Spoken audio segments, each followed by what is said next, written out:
guys, welcome back to my channel, and if you are new here, then welcome. My name is Maddie, and today I'll be sharing all the books that I read in December.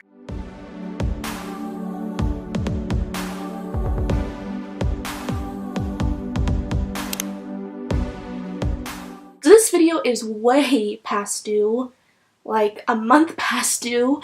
I was not able to upload this video at the beginning of the month when I usually upload my wrap-ups because I was very busy at that period of time. I didn't upload anything, so I still want to get this video out. And I'm not titling it my December wrap-up because someone's going to see it and be like, oh wait, it's not December. Why would I want to watch a December wrap-up? That's why I'm calling it my biggest wrap-up ever. And that, my friends, is the art of clickbait. And I'm calling it my biggest wrap-up ever because it is quite literally my biggest wrap-up ever.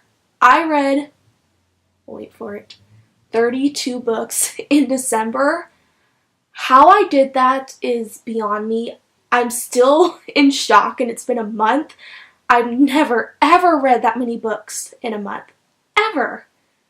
How the heck did that happen? Because this wrap-up is so large, I'm splitting it into two parts because this video will probably be over an hour long if I talked about all the books that I read in December. So I'm going to talk about the first like 15 books I read that month, and then the rest of the books I'll talk about in a part 2 of this video. So we have a lot to talk about, so I'm probably going to keep my thoughts really short. I'm only going to give synopsises of these books if it's necessary because I really don't want this video to be too long. And with that said, let's quit this intro and get on with the books that I read in December. So I'm going to start off with my 2 DNFs that are books that I didn't finish. The first one is The Hating Game. I picked this book up for the Smutathon since this is a romance sexy times book, and I've been hearing so much about it. I've heard it was really good, so I was curious. Sounded like a book I would like, so I picked it up, and I read like the first 2 chapters, and it just didn't catch my attention, so I decided to put it down. I don't know if I'm going to pick it up again. I think the biggest problem I had with it was the writing style. It didn't captivate me at all, and I wasn't feeling the characters. I am a little interested to see if they grow, if they become more likable, because from what I read of them, I just wasn't feeling any connection to them, so that's ultimately why I decided to put this book down. But I really want to read it because so many people love it. I'm going to think about it, but I'm not going to get back to it anytime soon. And the next one is What If It's Us by Becky Albertalli and Adam Silvera. I listened to this one on audiobook and I got through most of it. So I still counted it as read on Goodreads and I still rated it, but I ultimately didn't end up finishing it because I got so bored. This book was so boring. The characters were really uninteresting. They were really flat. The plot was all over the place, so I was not digging it after a while, and I did not want to put myself through finishing it even more, even though I was almost done with it. I just couldn't take it anymore. So I DNF'd that one, and I gave it 1 star. Really disappointed in it. I really wanted to love it, but that was not the case. Okay, now let's get into the books that I actually read, and I'll be sharing these in order from when I read them. So, the first book that I read in December was Simon vs. the Homo Sapiens Agenda by Becky Albertalli. This is an LGBT book that I'm sure so many people have heard about, so I'm not even going to give the synopsis. It's a very hyped up book. There's a movie and a lot of people love it. I sadly wasn't one of those people. I just thought this book was okay. It had a very typical YA contemporary plot line, so there was nothing special about it. I did like the main character Simon. He was really funny and I liked reading it from his point of view, but I didn't really like any of the side characters at all. Like, they came off really annoying. Like, Simon was the only redeemable part about this book. So I am sad I didn't like this one because a lot of people love it, but I just thought it was okay. It was just average. And I didn't like What If It's Us, which was also written by Becky Albertalli, so that makes me very nervous that I'm not into her books. And I really want to try more of her books out, but 2 of her books were kind of duds for me, so we'll see if I actually pick up another book from her. I don't know, but yeah, I'm sad I didn't love this one. I gave this one 3 out of 5 stars. The next one is a book that I actually adored, and I'm excited to talk about it, and that is The 7 Husbands of Evelyn Hugo by Taylor Jenkins Reid. I had been dying to pick up this book because I had heard so many great reviews, great thoughts on it. It was a super hyped up book this year, so I knew I had to pick it up soon, and I'm so glad I did because I love this book. If you have been on BookTube, you watch a lot of BookTube videos, you probably have seen this book floating around. It's a historical fiction about this woman who was an actress, and she decides to share her life story with a journalist so she can write a biography book on her. And she talks about the mistakes she made while she was doing her acting career. She also talks about her 7 husbands. Yes, this woman had 7 husbands, and each of the husbands were really, really interesting. I loved learning about them. I really love the main character, Evelyn Hugo. She was just such an intriguing character, and she seemed like such a real person. I wish she was a real person because I would have seen her movies. I probably would have really liked her as an actress. Her character was just so well fleshed out. Her backstory kept me on the edge of my seat. I wanted to know everything about her. And even though she had done some terrible things in her past, you still really feel for her because she had been through so much that even though she was sometimes a pretty terrible person, you still couldn't help but like her. This book was also really well written. It was really well paced. I actually could not put this book down. It was really fast paced.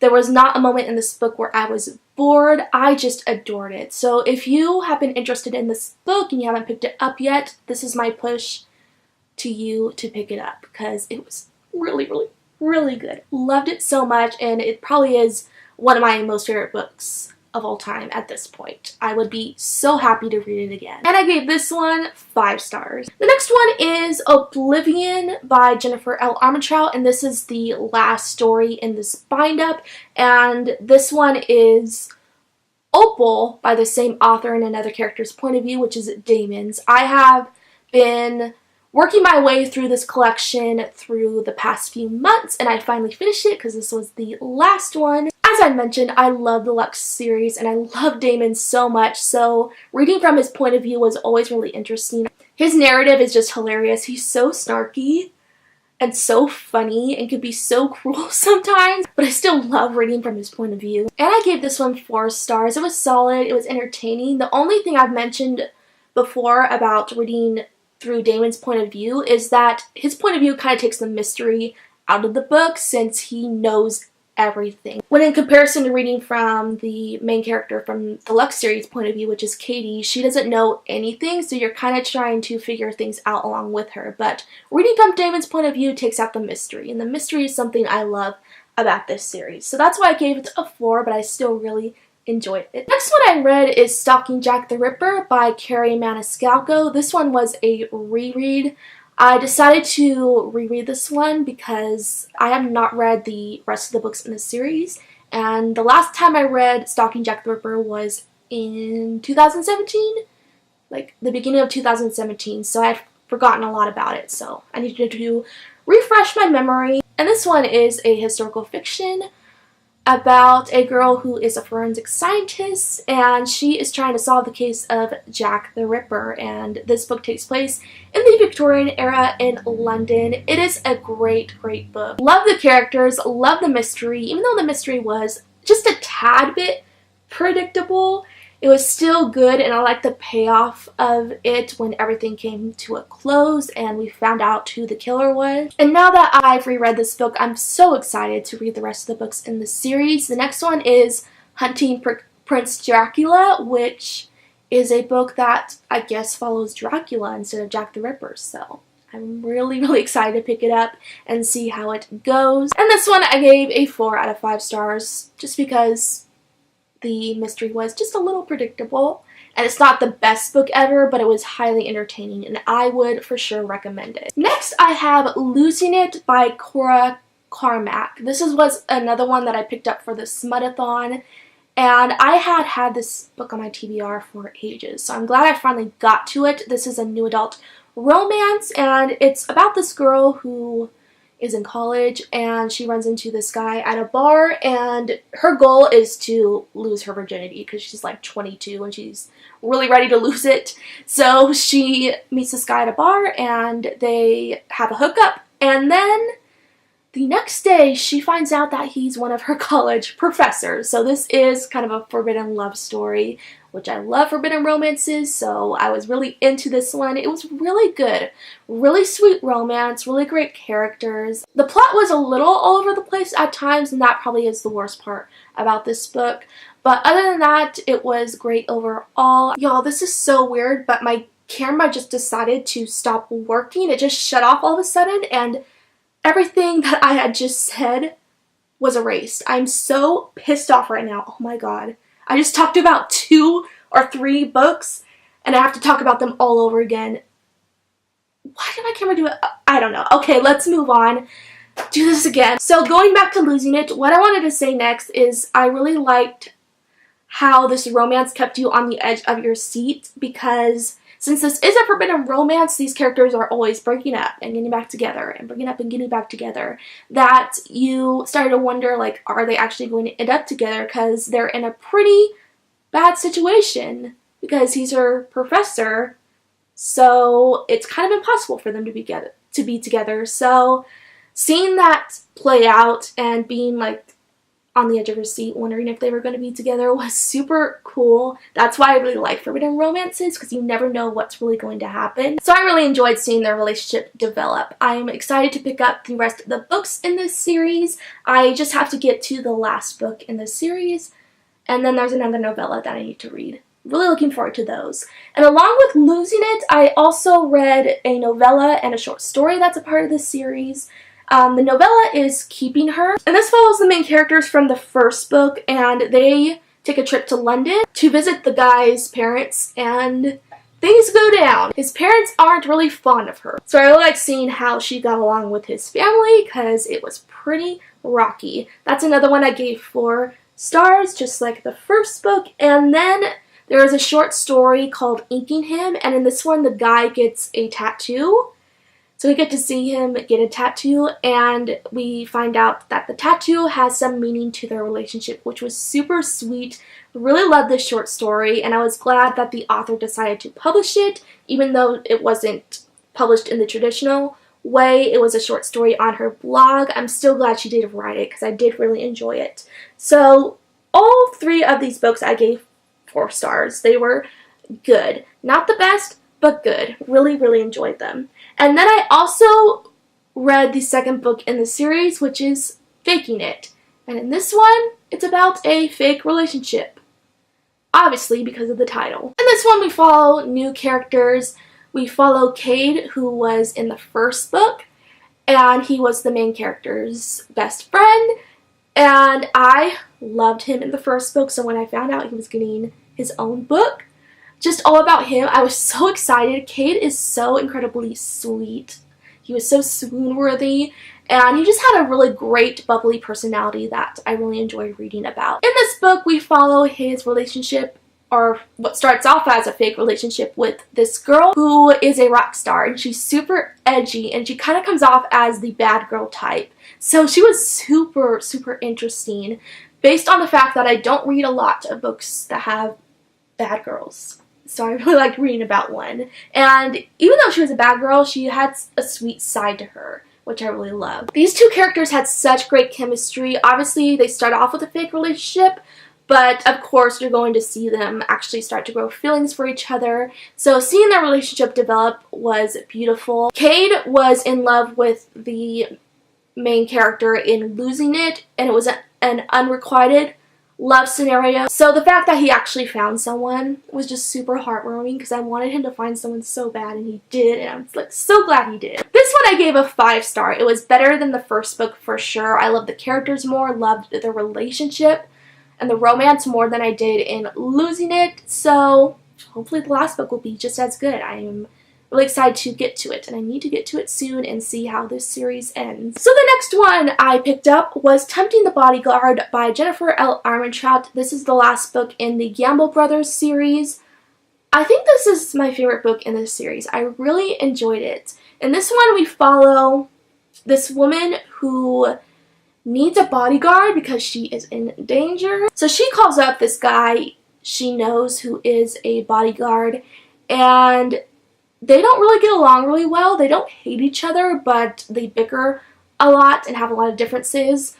But this is a romance book, so they start to form a relationship since they have a really big physical attraction to each other. This book was so intense because you want these characters to finally like admit their feelings for each other, but they just bicker so much, and I'm like, just admit that you like each other. And when they did, I was like so happy. And I am glad I finally got to finish off this series. This series isn't her best work, but I do believe that she wrote this series in the beginning of her career, and she has definitely grown from this one so much, which is really cool to see.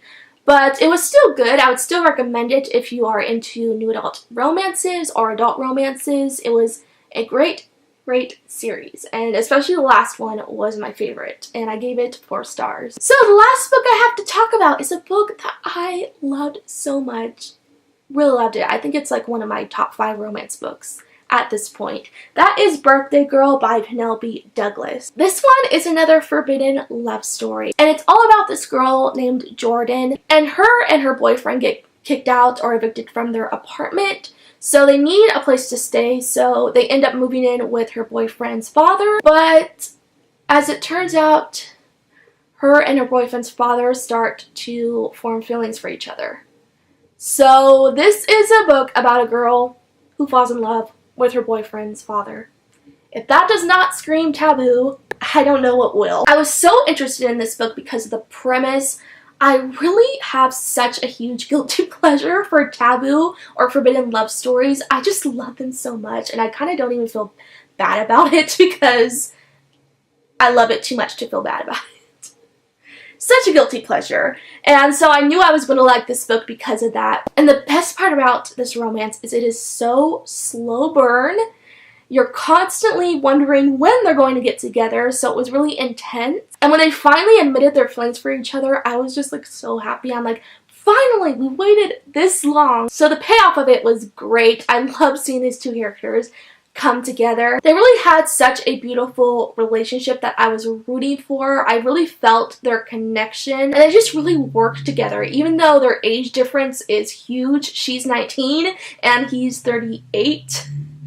Despite the huge age gap, you still really felt their connection to each other. There was a lot of chemistry there. I was worried that there would be an element of cheating in this book since this girl has a boyfriend, but she ends up having feelings for his dad. I was worried that she was going to end up cheating, and there is an element of cheating, but not in the way that I was worried that it was going to turn out.